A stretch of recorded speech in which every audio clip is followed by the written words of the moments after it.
and I'm the props mistress here at the Rose Theater. Today we're going to do a little tutorial about how to make some food props. If you've come to see one of our shows before, you know that we have a lot of fun food props that we have to use in the production. And because our productions last multiple weeks, these items have to be sturdy enough that we can use them over and over again for that whole run. Today we're going to talk about a special type of food prop that uses a concoction that uses shaving cream and school glue to make. So all of these items were made out of it. This concoction works really well for items that need to look like they're opaque and kind of frothy. So remember, the word opaque means that you can't see through it. This is an item that I made for Judy Moody, and this is fried fish on top of some French fries. Both the fish is coated in it and the tartar sauce is also made from this item. This was featured in Go Dog Go, and it is a smoothie that's pink colored. We also had in Judy Moody some lovely soup. So this works really well for all of those items. Today the stuff that you're going to need to make this is school glue. We buy ours by the gallon here. And you need some old-fashioned shaving cream. So it can't be the kind that's a gel, it has to be the kind that comes out as a foam. Optional, you can do some caulking if you would like to make some sort of frosting topping. And you're going to need some food coloring in whatever color you decide to make. Today we're going to make some strawberry lemonades. So this one is going to be a parfait style, and this style is just all of it in one type with lemonade garnish. All right, some other items you're going to need. You'll need an acrylic or plastic glass. Acrylic is just a type of a plastic that is very difficult to break. You're going to need some sort of disposable container that you don't care if you get these items inside of. Nothing that you're going to eat out of later. And you're going to need some garnish items. These are some plastic fruits that I have in stock. You can just buy these online. But if you wanted to make something, or you could use beads instead, they could be berries, that's fine. You're also going to need some plastic utensils and maybe like a stirring stick. Those will help you. And of course you're going to need some paper towels, some gloves, and you may also need, if you decide to do the caulking, you're going to need a piping bag and a tip for a frosting application. So the first thing that you're going to do is you're going to get your container and you're going to fill it up as much as you think you're going to need. So if you need to pre-measure, what you can do is you can fill this up with water and then pour it into your container, and then it'll give you a little line on the side that you can mark with like a Sharpie, and that'll tell you how much liquid you know that you need in order to fill this up. So the ratio is about half and half. You're going to need half glue and half shaving cream in order to make this. You should dye the glue first before you put the shaving cream in, because it's much more difficult to mix together after you have the shaving cream in, and you have to fold it a lot like you would when you're making something like something with egg whites that are whipped. So it works a lot like that. Make sure that your glue's all shook up so that it's nice and thick and consistent. And you're going to pour it in for about however much you think you need. When I do vessels that are shaped like this, that are taller, it works best if I can do half and half. So I will pour half of it in today, let it dry for at least 4 hours, and then go back and do the other half afterwards. What that does is it helps it to dry more thoroughly, so it takes less time. If you fill this entire thing up all at once, it's going to take probably 4 or 5 days for the entire thing to dry. So if you're working in a short amount of time, that's probably not going to work very well for you. So it works better if you just do half and half. Make sure you shake your shaving cream up real well and let it sit for a minute. Next, we're going to add our food dye. Before you do the food dye, you're going to want to put on your gloves. Otherwise, you're going to get stained hands. The rest of this stuff won't hurt you. We're mostly wearing gloves in order to keep the stains off of our fingers. It doesn't take very much, but you should color it darker than what you think you're going to want, because when you add the shaving cream, it's going to lighten it a little bit because you're putting something that's white in there, so it'll lighten it quite a bit. You'll want to thoroughly mix this.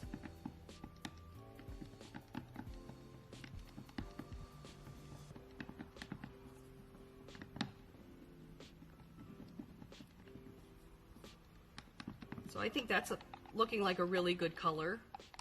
Remember, it's going to go lighter than this after I add my shaving cream.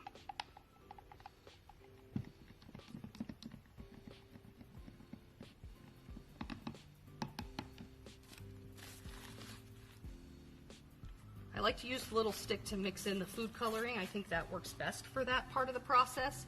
But after we add the shaving cream, you're going to want to go to a spoon or a plastic knife, something that has more width to it, because it's going to be able to fold that shaving cream into it better.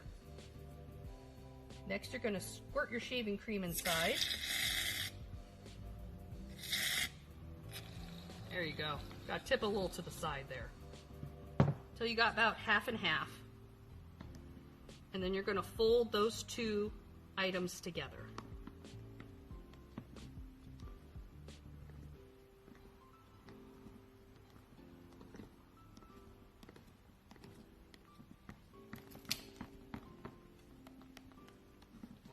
The shaving cream will break down a little bit as you're doing this.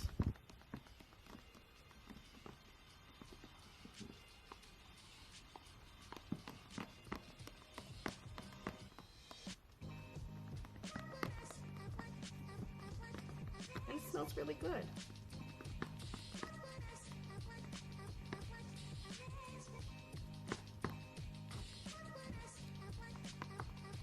I feel like that one seems like it's still a little bit thick. It's not running off of my spoon or my knife very quickly here. So I'm going to add a little bit more glue. I feel like when I'm filling them up like this, it works a little bit better. Now you can use this like as a frosting on a fake cupcake. And when it's that consistency, that seems to work a little bit better for that sort of thing because you can mold it on top of there. But when you're putting it in the glass, it works better if it's a little bit thinner.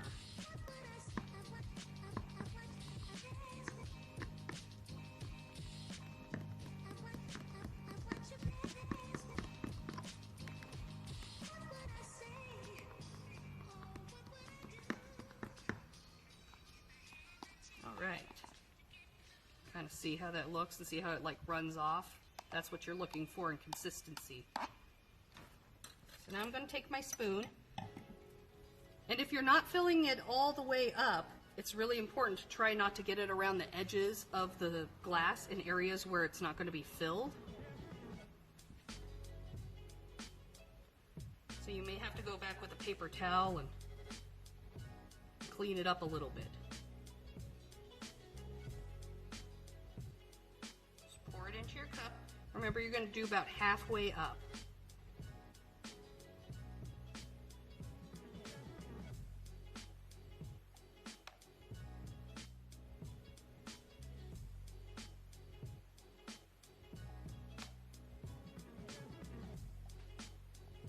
You're going to want to level it out just by some gentle tapping. You can see I got a couple little sploogies there on there. Make sure your gloves are clean so you're not transferring anything to the cup. You'll just go in there and you'll wipe that right off.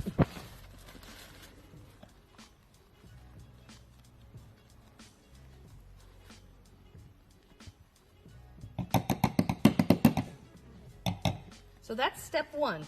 Now if you've made more of the material than what you actually need, if you have a lid that screws onto that, you can actually save this for up to 48 hours. And so you could just put that lid on there and it'll still be liquid when you come back within a couple of days. So that's an option. But then you're going to want to put this to dry. It works best if you can kind of get like a fan going on it. That helps a lot, but you don't want it to blow too directly hard onto it because it will cause it to separate because it's a liquid. So just keep that in mind. Just a ceiling fan in the room can be very helpful. Now, if you're making this one, what you're going to do is after that dries for at least 4 hours, you can do 8, you could do overnight. That's totally acceptable. Then you come back in, which is what I did with this one, and you just fill it up again the next time that you're working with it, all the way to the top. And then I used some of these plastic lemon slices to stick in there so it looks like it's got some lovely lemon stuff coming out of it to make the lemonade. If you decide that you want to do a parfait, your next step then is to create this whipped cream item on the top. That we use caulking. It's the traditional way to do it. How you work this is you're going to need a piping bag and a tip and a pair of scissors and of course some tape. For this, what you're going to do is you're going to clip that opening on here. This is just the easiest way to do it. And you don't need very much of the bag itself, so you're just going to cut that off too. Shove your tip inside of the bag, what's left of it. And it's going to make a pretty good seal for you right around there. See how it's nice and tight around that tip, nice and tight around the edge of that gasket area. And then what I do is I just tape it directly onto the spike that's on the caulking. Let me grab a caulk here.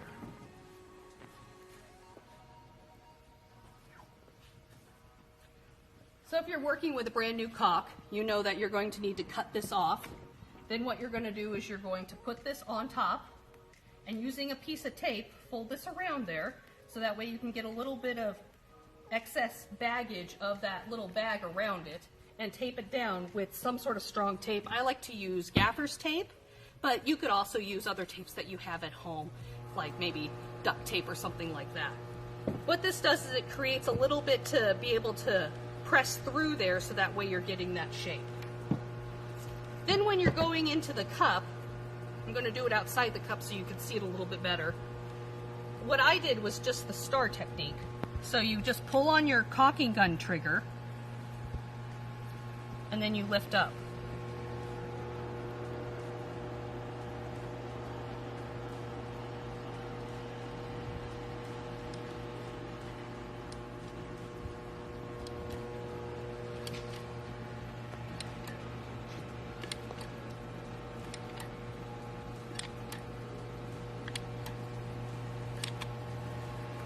This is going to take a little while for it to dry. I would let it dry overnight before you do your next step. So if you're making the parfait, and then this is where you're at for the next one, remember to always rebag your caulk gun. So then you end up with this. This is dried overnight.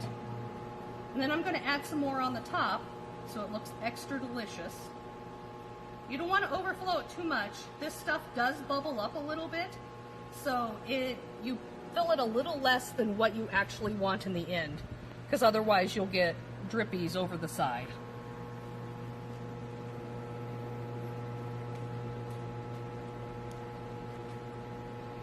Again, this will take 4 to 8 hours to dry, depending on what you want to do. Now you could use your garnishes to garnish this now, just by sticking them in there, and then that glue will actually just adhere to it and hold them in place. Or if you want to do more of this foam on the very top that looks like the whipped cream, you could totally do that too, and then stick your garnishes into that. So let's imagine that this one, you also want to have a dollop of whipped cream just on the center here. So you're going to go in a spiral. It's a good idea, just like with real frosting, that you practice first. Practice on a piece of paper or on some cardboard, and that way you have a chance to see how it ends up.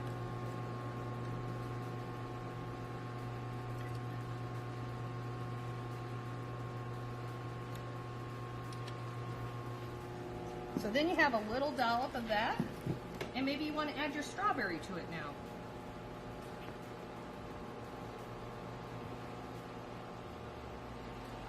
You're going to need to leave that to dry for another 8 hours. But in the end, this is what they'll all look like for you. This is very easy to do at home. Anybody could probably do this. And it's very versatile. As you can see, you can make a lot of different products out of it. So I hope this tutorial has really helped you out to understand some of what we do here at the Prop Shop. And we can't wait to see you back again this next season when we open up Sound of Music.